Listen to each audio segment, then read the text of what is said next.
Hola, bienvenidos a Restaurar Dental Hands-On, el canal donde llevamos la odontología restauradora al siguiente nivel, paso a paso y con tips que realmente marcan la diferencia. Soy Rafa Fraíno y en cada episodio te voy a mostrar cómo dominar procedimientos cotidianos de forma práctica, eficiente y con resultados top.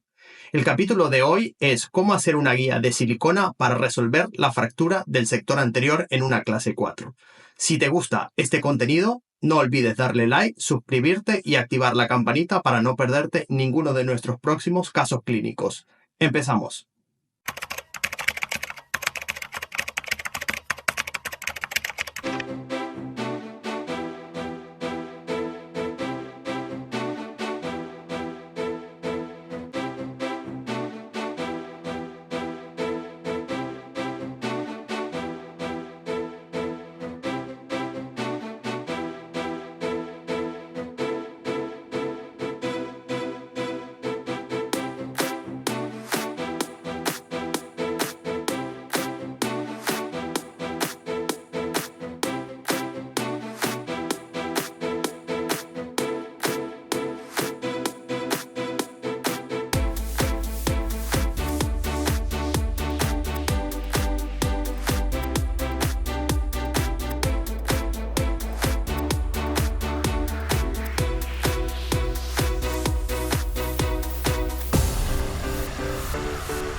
Y esto fue todo por hoy en Restaurar Dental Hands-On. Espero que este paso a paso te haya sido útil y que puedas aplicarlo directamente en tu práctica diaria.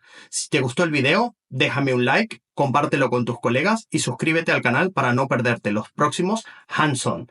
También podrás dejarme en los comentarios qué tema te gustaría ver en el siguiente episodio. Gracias por mirar y nos vemos en el próximo Hands-On.